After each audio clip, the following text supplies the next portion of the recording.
के श्राद्ध की भी बात कही। दसवीं का श्राद्ध करने पर ब्रह्माणी और लक्ष्मी की कृपा प्राप्त होती है। ब्रह्माणी की कृपा से बच्चे विद्वान और लक्ष्मी मैया की कृपा से बच्चे धनवान हो जाते हैं। ये दसवीं के श्राद्ध की महिमा समझ में आ रहा है? भूखे हो तो भोजन कर लो, चल रहा है, रसोई चल रही है, कथा सुन लो।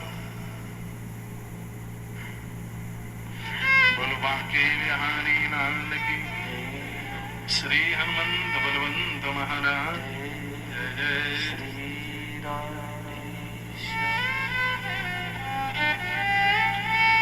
अगली बात कहिए एकादशी का श्राद्ध। एकादशी का श्राद्ध वैसे विशेष रूप से उनके लिए होता है जो घर से रूठ के चले गए, आए नहीं, जो बाबा वैरागी महात्मा बने, उनके लिए 11 का श्राद्ध। एकादशी को चावल खाने में अपराध लगता है तो सबको पता है ना। एकादशी के दिन चावल नहीं खाया जाता, लेकिन श्राद्ध में ब्राह्मणों को चावल की खीर खिलाने में 1% भी दोष नहीं लगता। ये बातें जानकारी में होनी चाहिए। यदि किसी ब्राह्मण का व्रत है तो बिल्कुल मत खिलाइए।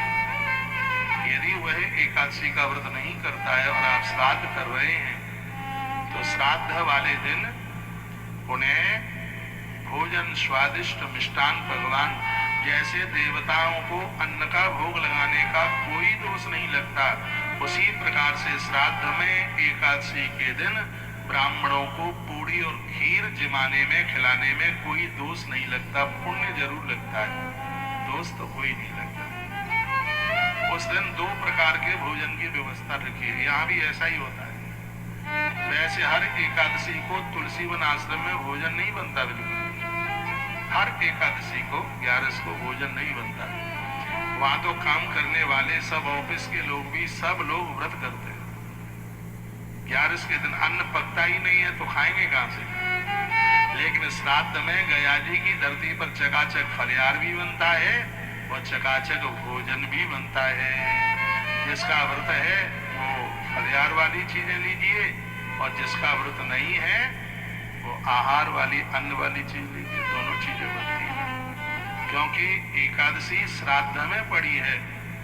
तो जिन लोगों का 11 का व्रत नहीं है, एकादशी के दिन उन्हें अन्न खिलाने में किसी भी प्रकार का कोई अपराध नहीं लगता।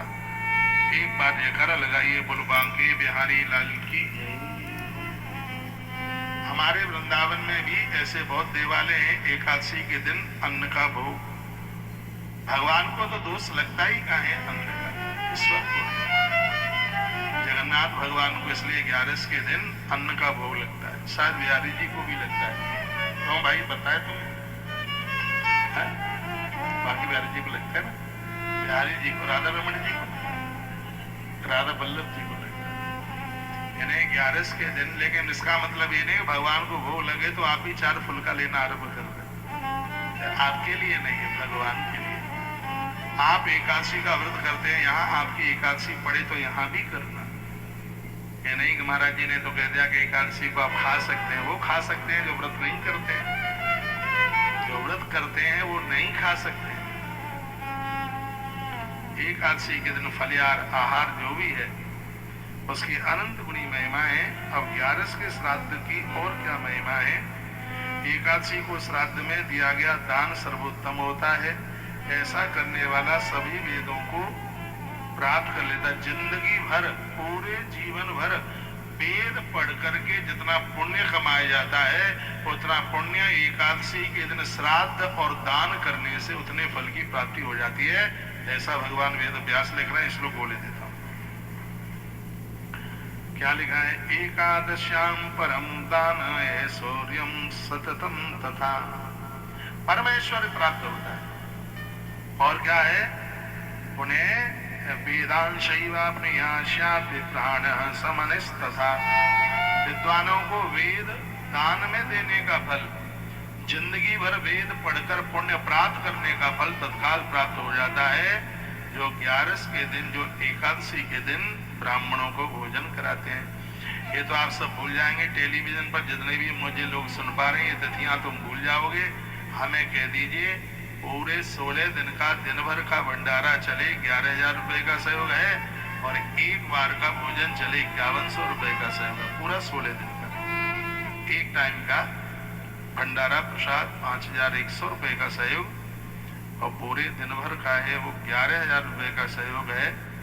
तो उसमें भी सब वर्णन है कि सुबह दोपहर और शाम जैसे पूजा का महत्व है, उसमें